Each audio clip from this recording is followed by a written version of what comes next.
Beleza, pessoal, vamos trabalhar aqui nas questões de matemática e legislação para o cargo de docente em matemática da Prefeitura de Guadalupe, Piauí. Beleza? Então vamos começar aqui essa correção. A primeira questão diz assim: no cotidiano do funcionalismo público, existem diversos dilemas com os quais o servidor público pode se deparar. Entre eles, há o de conflito de interesse. O conflito de interesse ocorre quando Então, olha só. Quando é que ocorre o conflito de interesse? Então, ele ocorre quando o interesse pessoal de um servidor, ele interfere em suas responsabilidades profissionais. Dessa forma, você marcaria o gabarito, a letra D.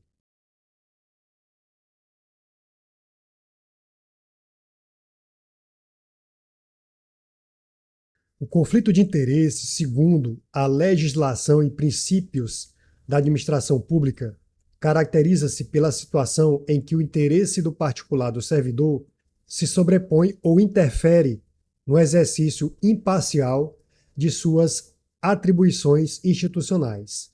Essa condição compromete a objetividade, a ética e a transparência da função pública, podendo gerar favorecimentos, decisões parciais ou benefícios indevidos. A letra A está incorreta, pois receber elogios não configura conflito de interesse, mas sim reconhecimento. A letra B está incorreta, já que a colaboração em equipe é desejável e faz parte do trabalho público eficiente. A letra C está incorreta, pois o desempenho com excelência corresponde ao dever do servidor público e não representa conflito. Portanto, gabarito letra D.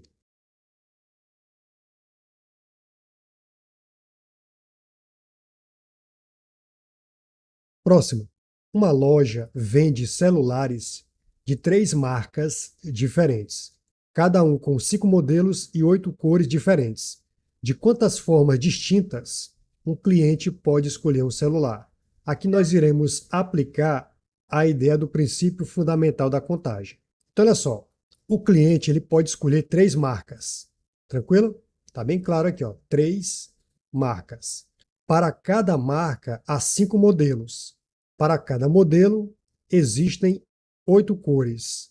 Portanto, se eu multiplicar 3 vezes 5 vezes 8, eu encontro 120 formas distintas de escolher um celular. Dessa forma, o gabarito é a letra B.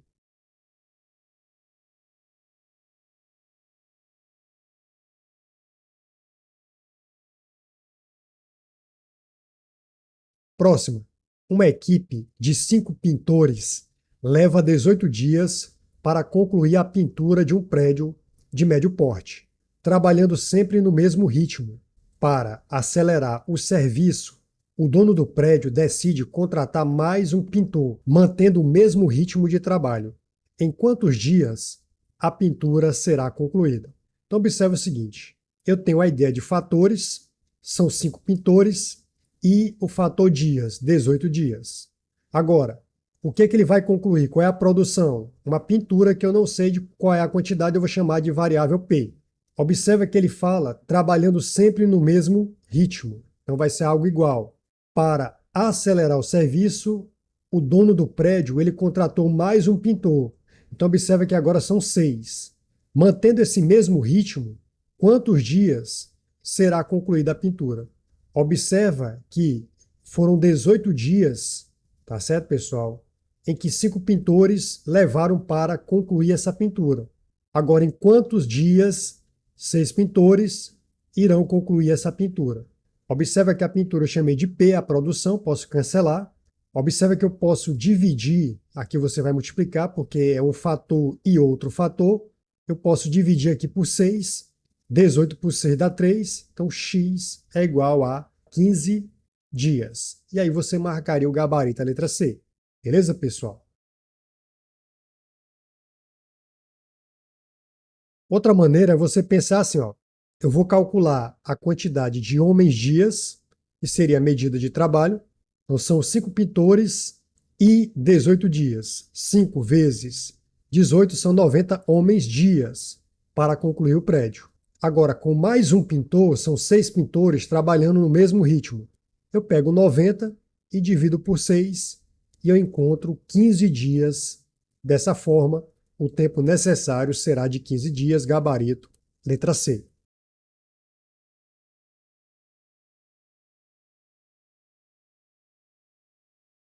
Próximo. Em relação às associações e entidades associativas, com base na Constituição Federal, é correto afirmar que, letra A, dependem de autorização para a criação. Isso é falso. Ninguém poderá ser compelido a associar-se. Essa é a resposta.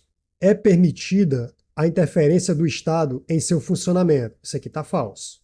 Não tem legitimidade para representar seus filiados. Também isso aqui está falso, pessoal. Tem legitimidade, sim. Então, realmente, o gabarito é a letra B. Então, vejamos aqui no artigo 5º, no inciso 17, é plena a liberdade de associação para fins lícitos, vedada a de caráter paramilitar. No 18, a criação de associações e, na forma da lei, a de cooperativas, independem de autorização, sendo vedada, proibida, a interferência do Estado em seu funcionamento. 19.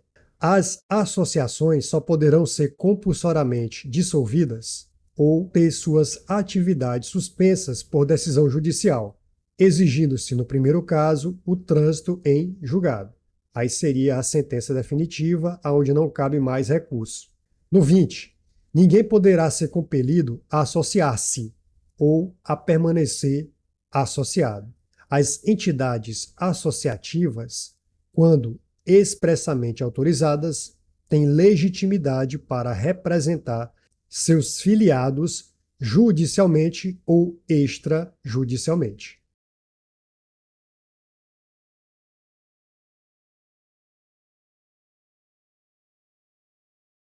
Nós vimos que na letra A não precisam de autorização para a criação, está incorreta. A letra B é a resposta. Ninguém pode ser obrigado a se associar. Na letra C, é vedada a interferência do Estado.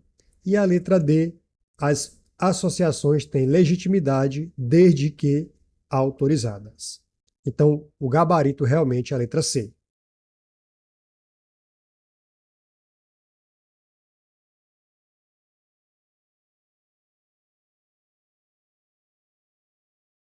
Próximo. Baseando-se na Constituição Federal para compor o corpo de ministros do Supremo Tribunal Federal, a faixa etária estipulada é mais de 35 e menos de 70 anos. Aí você marcaria o gabarito, a letra D.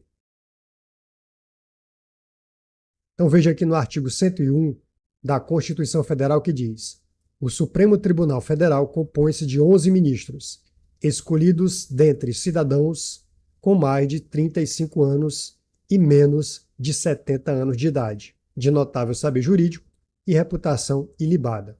Os ministros do Supremo Tribunal Federal serão nomeados pelo Presidente da República depois de aprovada a escolha pela maioria absoluta do Senado Federal.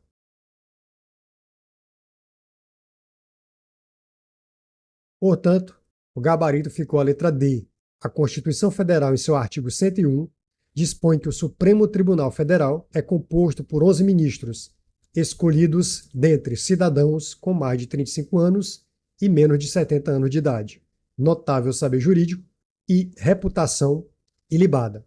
Portanto, a exigência etária é de mais de 35 anos e menos de 70 anos. Dessa forma, gabarito letra D.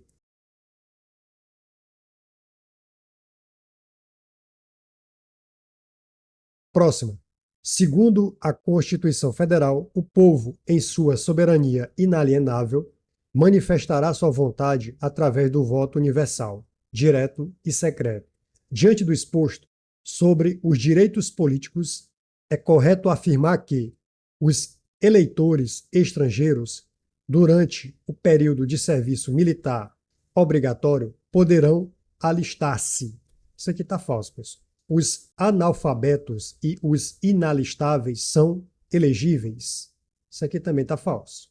O alistamento eleitoral e o voto são obrigatórios para os maiores de 18 anos e menores de 70 anos. Gabarito letra C. O alistamento eleitoral e o voto são obrigatórios para os analfabetos e os maiores de 16 anos. Isso aqui está falso. Portanto, o gabarito será a letra C.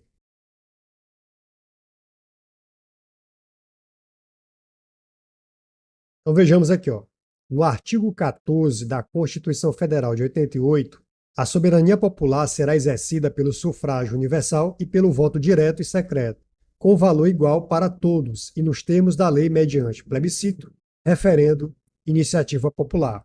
Parágrafo 1º. O alistamento eleitoral e o voto são obrigatórios para os maiores de 18 anos, facultativos para os analfabetos, os maiores de 70 anos e os maiores de 16 anos e menores de 18 anos. Então veja que para os analfabetos e os maiores de 16 anos e menores de 18 anos é facultativo. Parágrafo 2º. Não podem alistar-se como eleitores os estrangeiros e, durante o período do serviço militar obrigatório, os conscritos, aqueles que estão em idade para servir. Ok, pessoal? Parágrafo 3º. São condições de elegibilidade, na forma da lei, a nacionalidade brasileira, o pleno exercício dos direitos políticos, o alistamento eleitoral, o domicílio eleitoral na circunscrição e a filiação partidária.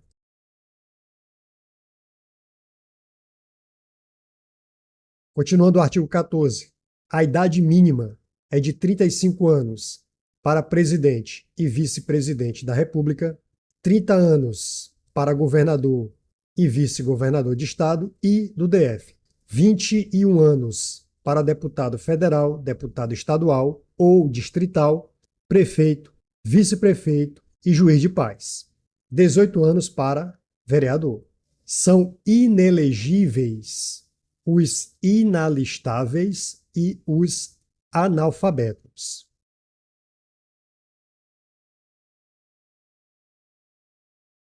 Como eu falei para vocês, a letra A está incorreta, estrangeiros não podem se alistar nesse período. A letra B, analfabetos não são elegíveis, tá bom? E inalistáveis também não. A letra C está correta porque a Constituição prevê o voto obrigatório para maiores de 18 anos e menores de 70 anos. E a letra D está incorreta porque analfabetos não têm voto obrigatório e sim facultativo. Gabarito, letra C.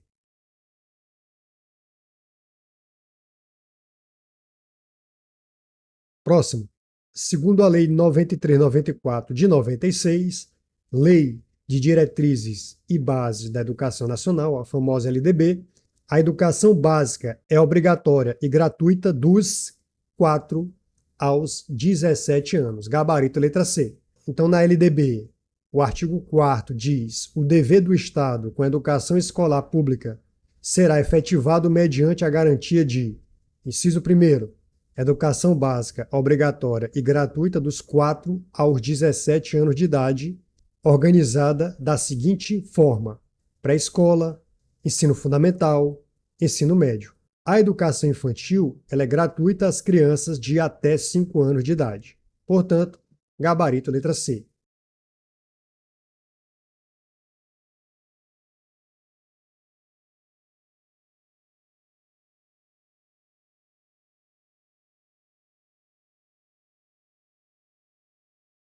Próximo. Nos termos da Lei 14.113 de 2020, Fundo de Manutenção e Desenvolvimento da Educação Básica e de Valorização dos Profissionais da Educação, Fundeb, o Ministério da Educação atuará. Item 1. No apoio técnico relacionado aos procedimentos e aos critérios de aplicação dos recursos dos fundos perante os estados, o DF e os municípios, e as instâncias responsáveis pelo acompanhamento, fiscalização e controle interno e externo. Isso aqui está correto. na coordenação de esforços para a capacitação dos membros dos conselhos e para elaboração de materiais e guias de apoio à sua função, com a possibilidade de cooperação com instâncias de controle interno, Tribunal de Contas e Ministério Público. Também está correto. Na realização de estudos técnicos com vistas à definição do valor referencial anual por aluno que assegure padrão mínimo de qualidade do ensino. Também está correto. Então, todos os itens estariam corretos. Gabarito letra D.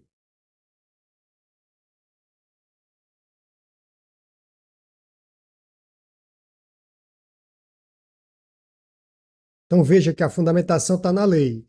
Observa que no artigo 39 diz o seguinte: o Ministério da Educação atuará, inciso 1º, no apoio técnico relacionado aos procedimentos e aos critérios de aplicação dos recursos dos fundos perante os estados, o DF e os municípios e as instâncias responsáveis pelo acompanhamento, pela fiscalização e pelo controle interno e externo.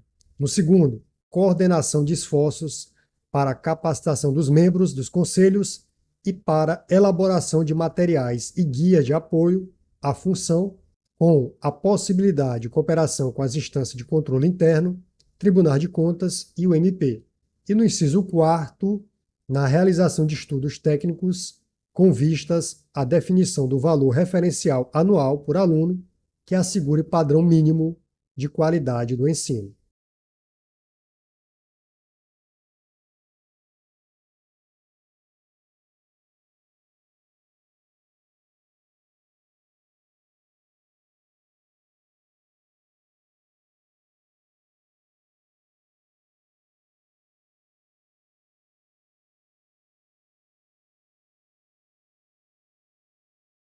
Próxima.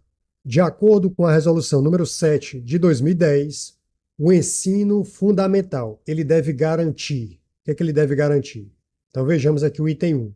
O acesso ao conhecimento e à cultura, sendo fundamental para o desenvolvimento pessoal e a vida em sociedade, sem considerar a diversidade da população escolar.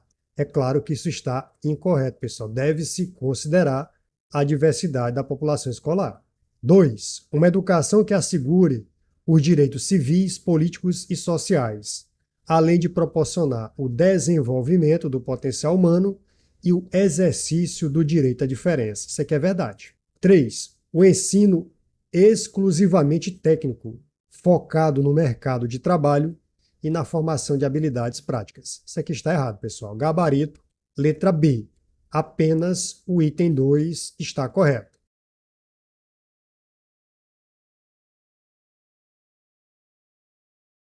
Então vejamos. Então o item 1 está incorreto porque a resolução determina que o acesso ao conhecimento e à cultura será assegurado considerando a diversidade da população escolar e não desconsiderando-a. O item 2 está correto, é o texto da resolução que garante que a educação proporcione o desenvolvimento do potencial humano, assegure os direitos civis, políticos e sociais e contemple o direito à diferença. E o item 3 está incorreto porque o ensino fundamental não se reduz a uma formação exclusivamente técnica. Ao contrário, busca a formação integral, crítica e cidadã, incluindo aspectos éticos, estéticos e políticos.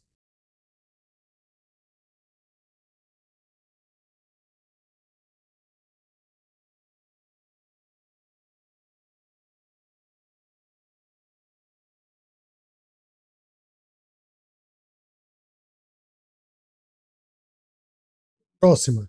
De acordo com o parecer do Conselho Nacional de Educação e a Comissão de Pareceres número 3 de 2004, Diretrizes Curriculares Nacionais para a Educação das Relações Étnico-Raciais e para o Ensino de História e Cultura Afro-Brasileira e Africana, para conduzir suas ações, o sistema de ensino, os estabelecimentos e os professores terão como referência, entre outros pertinentes, as bases filosóficas e pedagógicas que assumem os seguintes princípios. Quais são os princípios que a gente vê nesse parecer?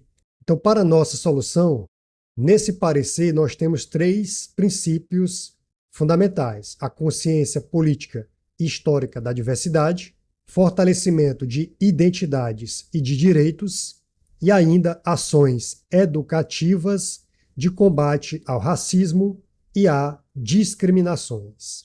Então, o item 1, consciência política e histórica da diversidade, estaria correta. Fortalecimento de identidades e de direitos, ok.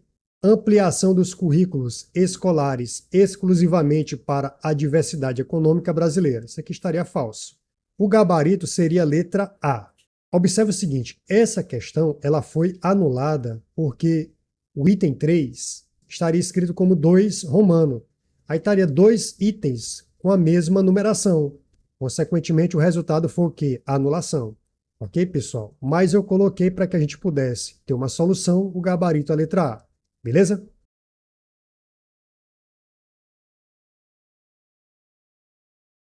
Então, no parecer, ele tem esses três princípios que eu falei para vocês.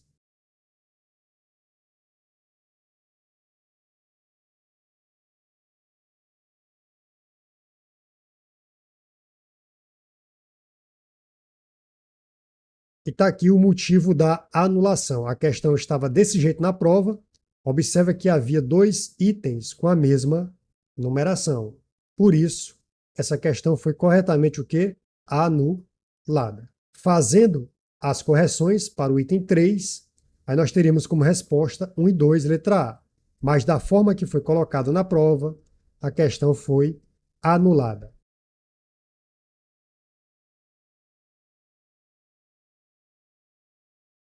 Próximo.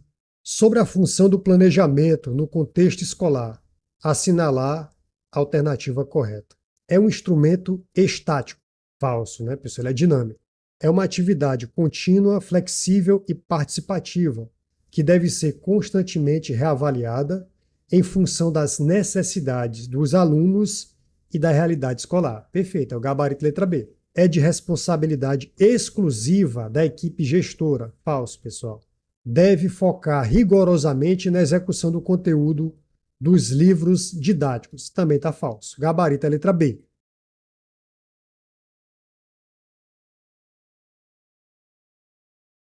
Então vejamos, o planejamento escolar é compreendido como um processo pedagógico que orienta a prática docente, articulando objetivos, conteúdos, metodologias e avaliação. Suas principais características são: contínuo, deve ser reavaliado ao longo do tempo, flexível, adaptável às necessidades da turma e da realidade escolar, participativo, envolve atuação conjunta de professores, gestores e a comunidade escolar. Portanto, o gabarito ficou realmente a letra B.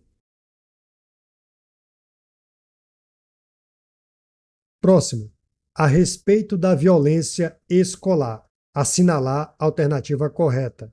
Refere-se apenas, observa que tem uma restrição, às omissões que causem dano à escola ou à comunidade escolar e que ocorram necessariamente dentro do ambiente escolar. Apenas os episódios com armas, agressões físicas e casos de abuso que aparecem nos noticiários podem ser considerados violência escolar. Também está falso. Ignorar a existência do problema é a melhor maneira de combatê-lo. Claro que não, né, pessoal? Letra D. A participação da família e a promoção de tolerância e respeito na escola fortalecem a convivência e combatem a violência. O gabarito é a letra D.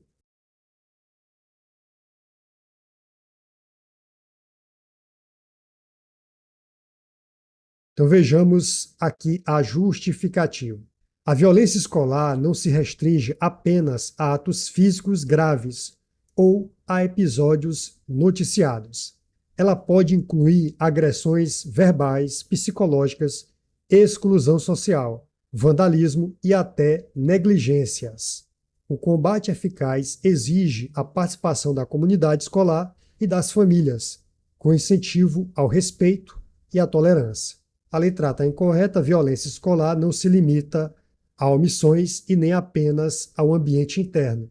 A letra B está incorreta, não apenas casos graves e midiáticos caracterizam violência. A letra C também está incorreta. Ignorar o problema não resolve, mas o agrava. E a letra D é a resposta. A participação da família e práticas educativas de respeito são medidas eficazes.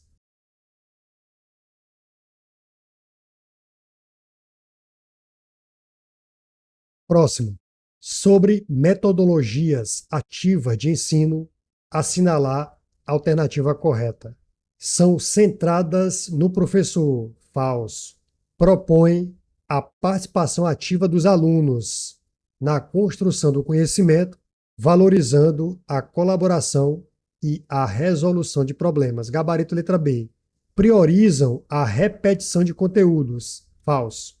Eliminam completamente o papel do professor. Claro que não, né, pessoal? Portanto, gabarito letra B.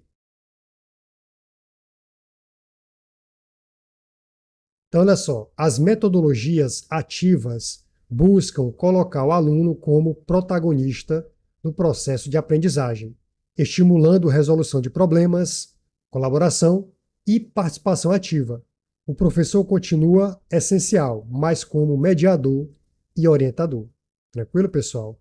Dessa forma, gabarito letra B.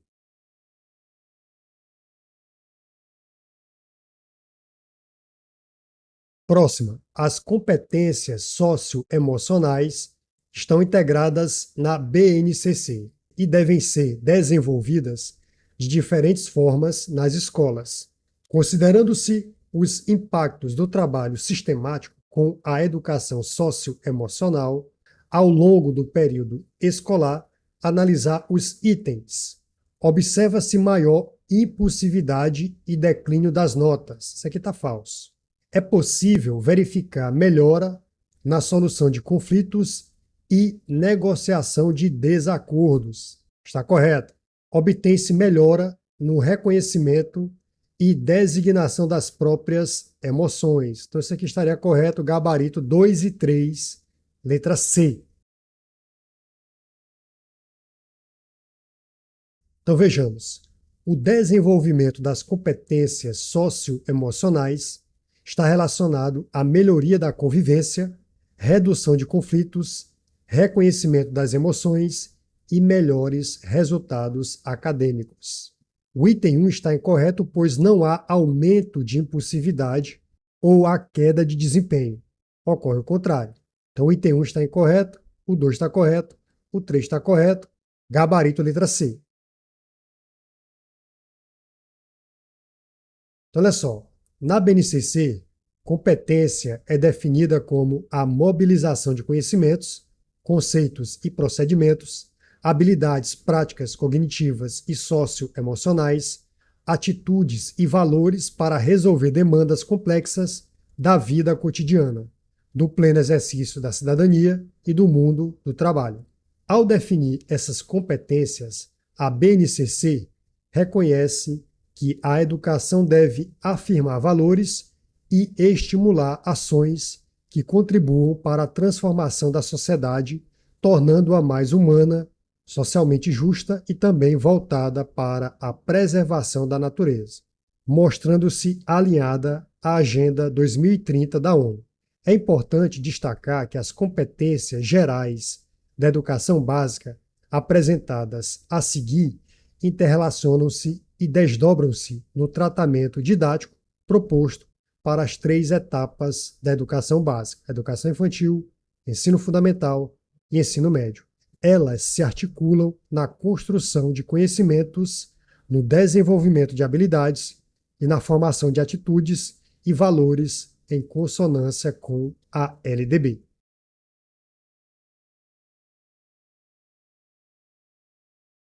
Competências da educação básica: valorizar e utilizar os conhecimentos historicamente construídos sobre o mundo físico, social, cultural e digital para compreender e explicar a realidade. Continuar aprendendo e colaborar para a construção de uma sociedade justa, democrática e inclusiva. 2. Exercitar a curiosidade intelectual e adotar a abordagem própria das ciências: investigação, reflexão, análise crítica, imaginação e criatividade, para formular e resolver problemas, elaborar e testar hipóteses e criar soluções, inclusive tecnológicas, com base em diferentes áreas do saber. Valorizar e fruir as diversas manifestações artísticas e culturais, das locais às mundiais, participando também de práticas diversificadas da produção artístico-cultural.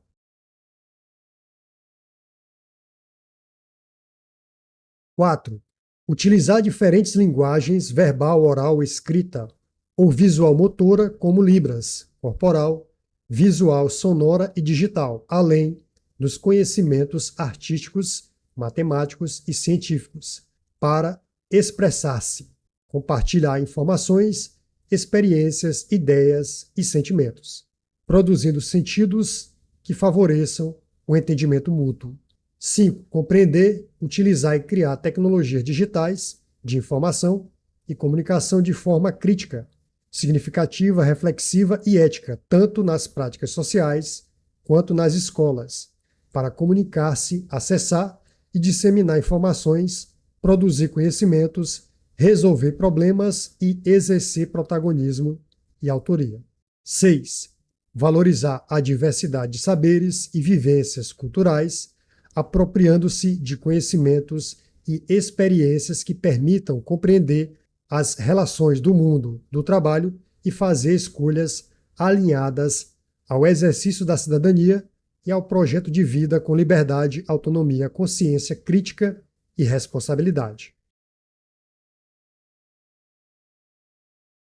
7. Argumentar com base em fatos, dados e informações confiáveis para formular, negociar e defender ideias e decisões comuns que promovam os direitos humanos, a consciência socioambiental e o consumo responsável em âmbito local, regional e global, sempre com posicionamento ético do cuidado de si, do outro e do planeta.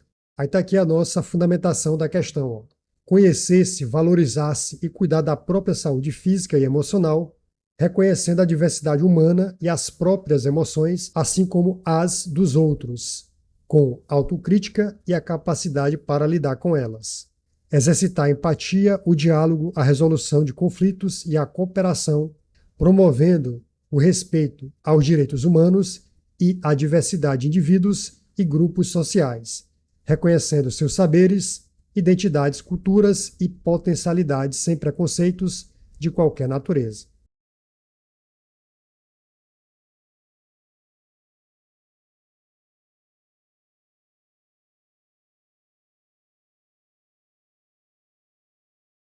E o 10, agir pessoal e coletivamente com autonomia, responsabilidade, flexibilidade, resiliência e determinação, tomando decisões fundamentadas em princípios éticos, democráticos, inclusivos, sustentáveis e solidários.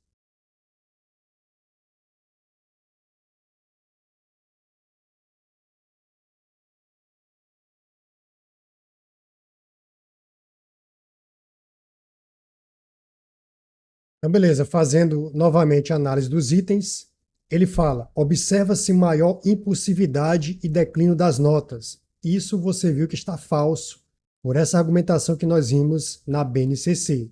Porque, olha só, o enunciado ele não corresponde aos efeitos esperados da educação socioemocional. O desenvolvimento sistemático de competências socioemocionais está associado à redução da impulsividade, ao maior autocontrole e, consequentemente, à melhoria no desempenho escolar e não no declínio. O item 2, nós vimos na fundamentação da BNCC que é possível verificar melhora na solução de conflitos e negociação de desacordos. Na BNCC, ela destaca entre as competências gerais o exercício da empatia, do diálogo e da resolução de conflitos, visando justamente melhorar as relações interpessoais. E no item 3, obtém-se melhora no reconhecimento e designação das próprias emoções. Está correto, pois a BNCC prevê como competência geral o autoconhecimento, a valorização das próprias emoções e a capacidade de lidar com elas.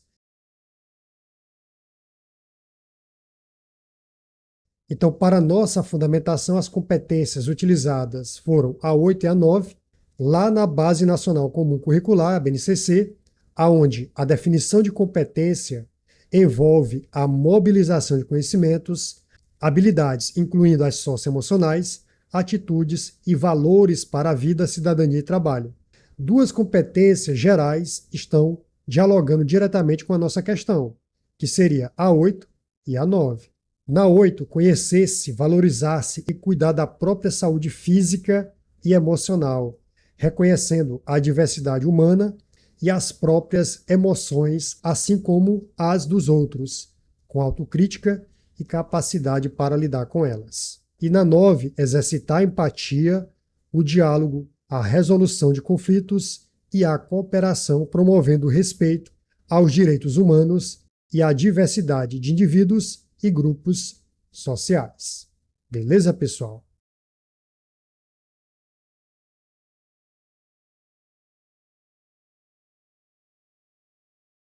Próximo. Em conformidade com a BNCC, a matemática deve se articular levando em consideração tanto as competências gerais quanto as próprias da área. Sobre as competências específicas para o ensino da matemática, analisar os itens. 1. Sentir-se seguro da própria capacidade de construir e aplicar conhecimentos matemáticos, desenvolvendo a autoestima e a perseverança na busca de soluções. Então, esse item vai estar verdadeiro. 2. Utilizar processos e ferramentas matemáticas, inclusive tecnologias digitais disponíveis, para modelar e resolver problemas cotidianos, sociais e de outras áreas de conhecimento, validando estratégias e resultados. Beleza, verdadeiro. 3. Enfrentar situações-problema em múltiplos contextos, incluindo situações imaginadas, não diretamente relacionadas com o aspecto prático-utilitário. Expressar suas respostas e sintetizar conclusões, utilizando diferentes registros e linguagens, gráficos, tabelas, esquemas, além de texto escrito na linguagem materna. Também está verdadeiro. Dessa forma, você marcaria a letra D, todos os itens estão corretos. Aí vejamos, competências específicas de matemática para o ensino fundamental. Reconhecer que a matemática é uma ciência humana, fruto das necessidades e preocupações de diferentes culturas em diferentes momentos históricos, e é uma ciência viva que contribui para solucionar problemas científicos e tecnológicos e para alicerçar descobertas e construções, inclusive com impactos no mundo do trabalho. 2. Desenvolver o raciocínio lógico, o espírito de investigação e a capacidade de produzir argumentos convincentes recorrendo aos conhecimentos matemáticos para compreender e atuar no mundo. 3. Compreender as relações entre conceitos e procedimentos dos diferentes campos da matemática, aritmética, álgebra, geometria, estatística e probabilidade, e de outras áreas do conhecimento, sentindo segurança quanto à própria capacidade de construir e aplicar conhecimentos matemáticos, desenvolvendo a autoestima e a perseverança na busca de soluções. 4. Fazer observações sistemáticas de aspectos quantitativos e qualitativos presentes nas práticas sociais e culturais, de modo a investigar, organizar, representar e comunicar informações relevantes para interpretá-las e avaliá-las crítica e eticamente, produzindo argumentos convincentes. 5. Utilizar processos e ferramentas matemáticas, inclusive tecnologias digitais disponíveis, para modelar e resolver problemas cotidianos, sociais e de outras áreas de conhecimento, validando estratégias e resultados. 6. Enfrentar situações-problema em múltiplos contextos, incluindo-se situações imaginadas, não diretamente relacionadas com o aspecto prático, utilitário, expressar suas respostas e sintetizar conclusões utilizando diferentes registros e linguagens, gráficos, tabelas, esquemas, além de texto escrito na língua materna e outras linguagens para descrever algoritmos como fluxogramas e dados.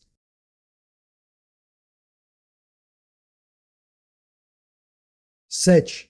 Desenvolver e ou discutir projetos que abordem, sobretudo, questões de urgência social, com base em princípios éticos, democráticos, sustentáveis e solidários, valorizando a diversidade de opiniões de indivíduos e de grupos sociais, sem preconceito de qualquer natureza. 8. Interagir com seus pares de forma cooperativa, trabalhando coletivamente no planejamento e desenvolvimento de pesquisas para responder a questionamentos e na busca de soluções para problemas, de modo a identificar aspectos consensuais ou não na discussão de uma determinada questão, respeitando o modo de pensar dos colegas e aprendendo com eles.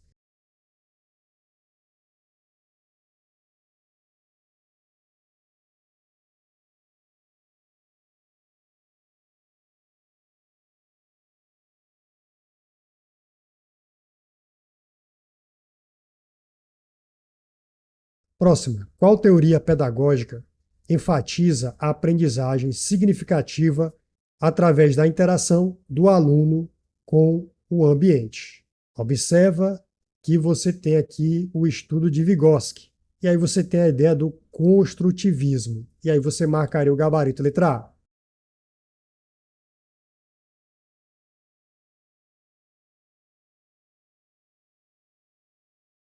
Então, olha só, a teoria pedagógica que mais se relaciona à aprendizagem significativa por meio da interação do aluno com o ambiente é o construtivismo, fundamentado principalmente nas ideias de Jean Piaget e aprofundado por Levi Vygotsky.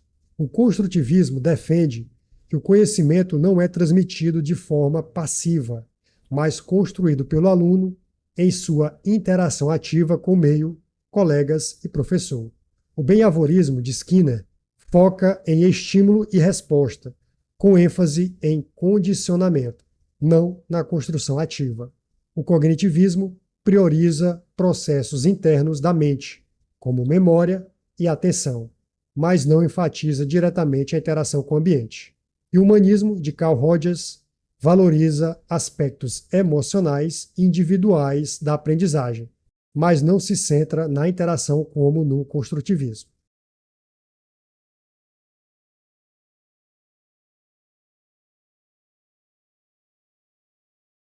Próximo. O volume de um cubo com aresta de tamanho A é dado como A ao cubo. Um cubo com aresta de tamanho 2A tem um volume maior em que proporção em relação a um cubo com aresta de tamanho A? Então, olha só. Inicialmente, o volume 1 ele vai ter A ao cubo.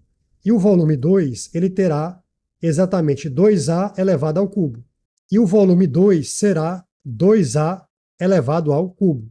Isso equivale a 2 ao cubo, A ao cubo, consequentemente 8 vezes A elevado ao cubo. Tranquilo, pessoal? Agora, eu quero a proporção, essa relação entre eles. Então, essa relação vai ser de quanto? 8A ao cubo dividido por A ao cubo. Consequentemente, isso aqui vai ser igual a quanto? 8. E aí, o que é que eu posso concluir? O cubo com aresta 2A tem volume 8 vezes maior. E aí você marcaria o gabarito, a letra B. Então vejamos, ó.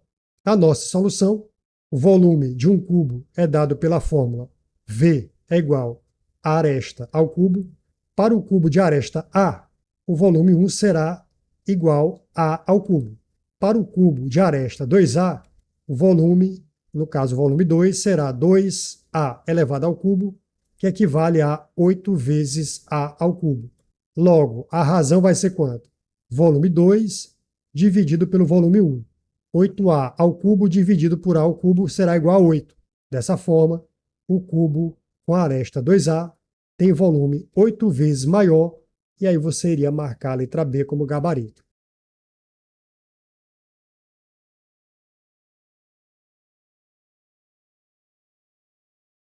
Próximo.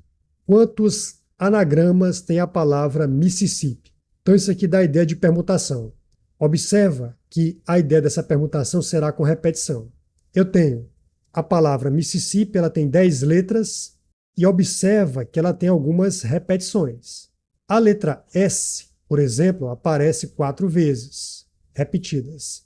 A letra I aparece 4 vezes repetidas.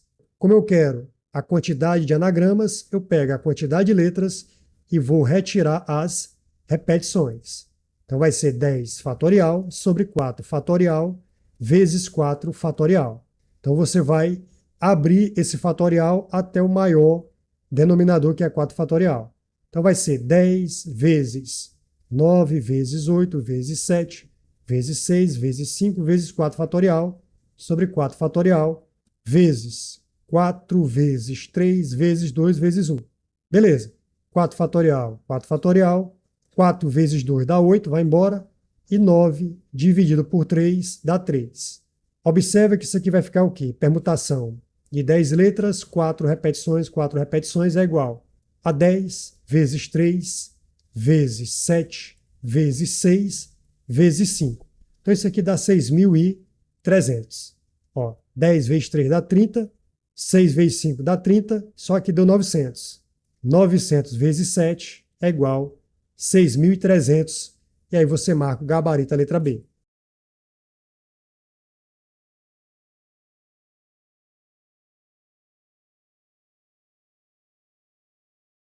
Vou deixar aqui a animação para vocês. Ó.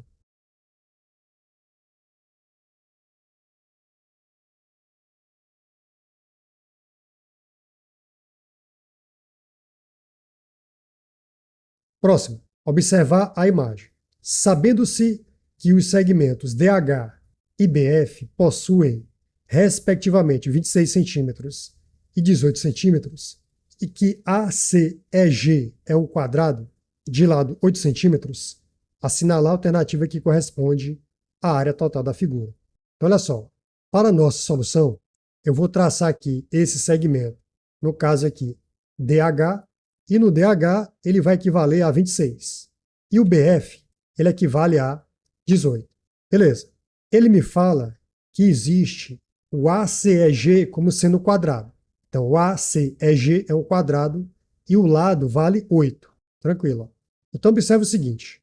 Ele quer a área total. A primeira área que eu vejo é a área do quadrado. É só você pegar 8 ao quadrado, que dá 64 centímetros quadrados. Então, você já tem a primeira área. Agora, observe que vai surgir aqui a área desse triângulo, que é igual a esse triângulo.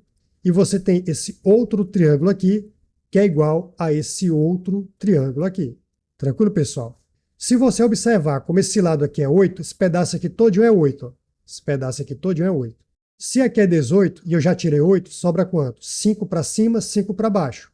Então a altura desse primeiro triângulo vai ser 5. Se aqui também tem 8, o que vai acontecer? Aqui eu pego 26 menos 8, que vai dar 18.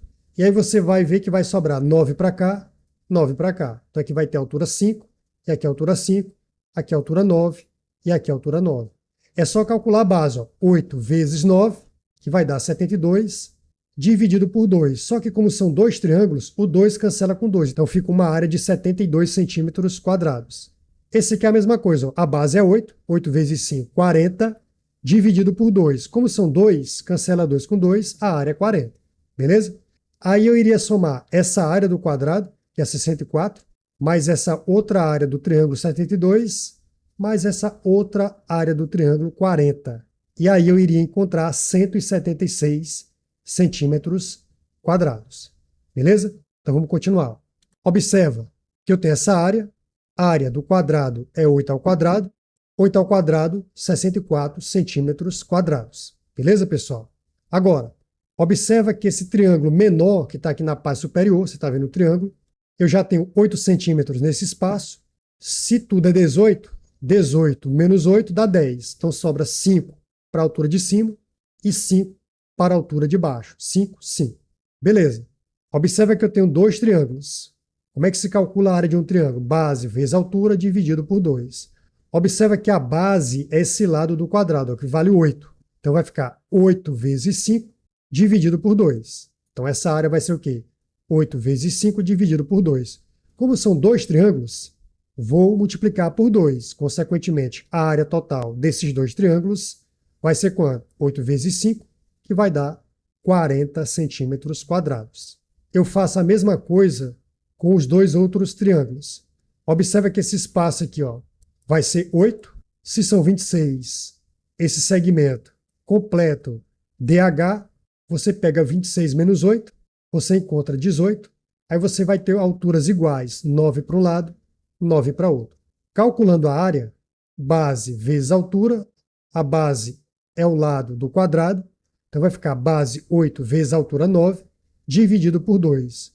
Como são dois triângulos, eu vou multiplicar por 2. Cancelo 2 com 2, e a área total 2 vai ser quanto? 8 vezes 9, que vai equivaler a 72.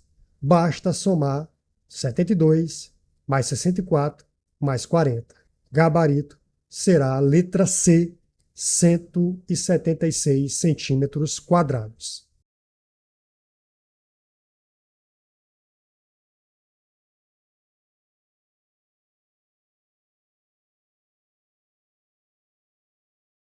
Próximo. Considere a função igual x ao cubo mais x, no intervalo de x igual a 2 a x igual a 4. Assinala a alternativa que corresponde à área sob a curva de f de x nesse intervalo. Então, observe o seguinte, pessoal. Nós iremos trabalhar com a área sob a curva da função em um intervalo. E ela é dada por quem? Pela integral definida. Então, essa integral definida nos pontos 2 a 4 de x ao cubo, que é a função, mais x dx. Tranquilo, pessoal? Agora nós iremos calcular a primitiva. A primitiva vai ser o quê? Observe que nós iremos utilizar a regra do polinômio nessa integração. Observe que eu tenho aqui a integração aonde eu tenho x3, no caso aqui dx, mais a integração de x dx.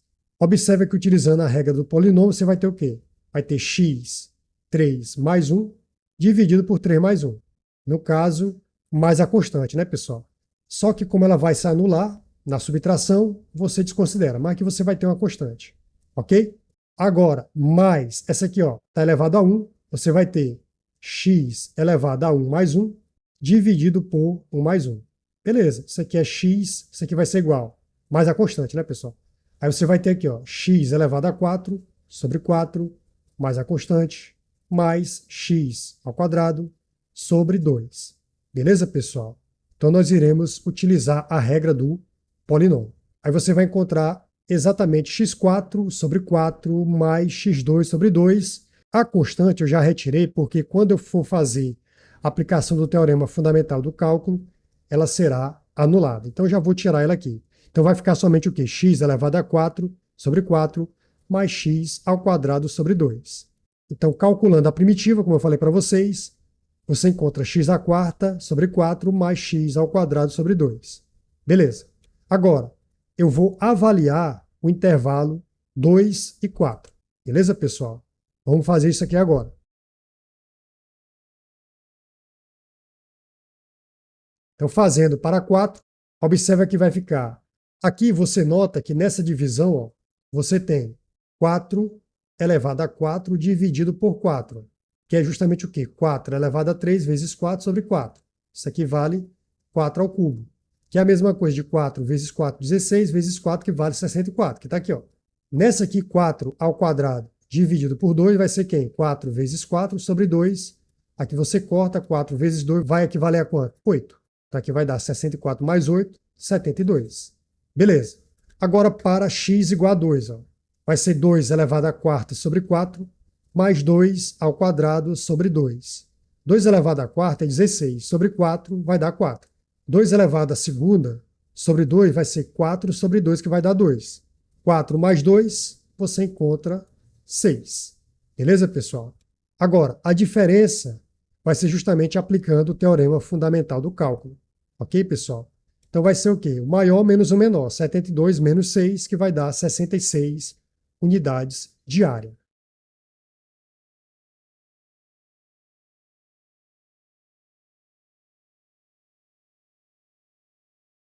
Portanto, a alternativa que corresponde à área sob a curva de fx, nesse intervalo, é a letra A.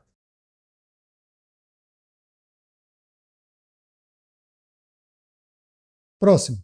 Em relação ao conjunto dos números irracionais, analisar os itens a seguir. Então vamos lá. O conjunto dos números irracionais é composto pelas dízimas periódicas e raízes exatas. Então isso aqui vai estar o quê?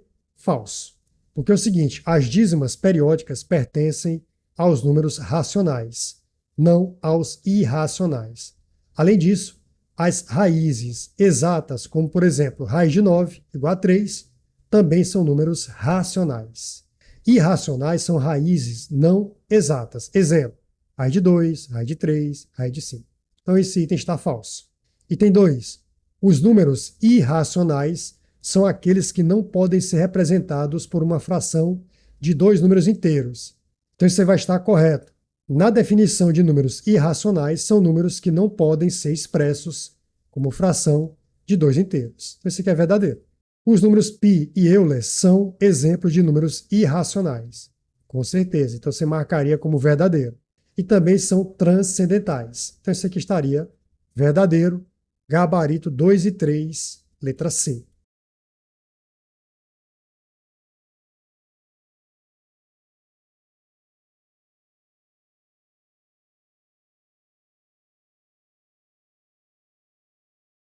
Próximo. Em uma cidade, a probabilidade de um carro chegar ao semáforo e encontrar o sinal verde é de 0,6, amarelo de 0,2 e vermelho de 0,2. Se um motorista chega em dois semáforos independentes, qual é a probabilidade de ele encontrar pelo menos um sinal vermelho? Pelo menos um. Pode ser um ou dois, né, pessoal? Então vejamos. Quais são os dados da questão? Nós temos probabilidade de sinal verde, 0,6, probabilidade de sinal amarelo, 0,2 e a probabilidade de sinal vermelho, 0,2. O motorista ele passa por dois semáforos independentes. Queremos saber a probabilidade de ele encontrar pelo menos um sinal vermelho. Tranquilo, pessoal? Então, nós iremos utilizar o complemento, onde eu tenho pelo menos um vermelho é igual a 1 menos a probabilidade de nenhum vermelho. Ora, a única situação ruim é que não haja sinal vermelho. Ok, pessoal? Então, olha só. Qual a chance de não pegar sinal vermelho em um semáforo? Veja que vai ser de 0,8. Então, olha só. Se a chance de vermelho é 0,2, então a chance de não ser vermelho é 0,8. Então, a probabilidade de não vermelho é igual a 1 menos 0,2, que será igual a 0,8. Então, qual a chance de não pegar vermelho em nenhum dos dois semáforos? Como os semáforos são independentes, para nenhum vermelho vai ser igual a quanto? 0,8 e 0,8. Esse i é multiplicar. 0,8 vezes 0,8 equivale a 0,64. Logo, a probabilidade de pelo menos um vermelho vai ser igual a quanto? 1 menos 0,64. O 0,64 é a probabilidade de nenhum vermelho. Portanto, 1 menos 0,64, você encontra 0,36, que seria a probabilidade de pelo menos um vermelho.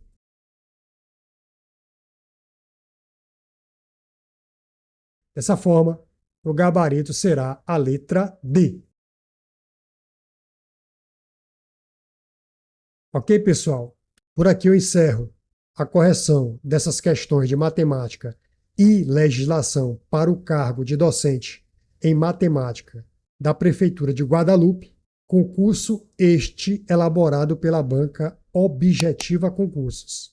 Então, pessoal, acesse minhas redes sociais nesse link e por aqui eu me despeço e espero ver você nas próximas aulas. Até mais!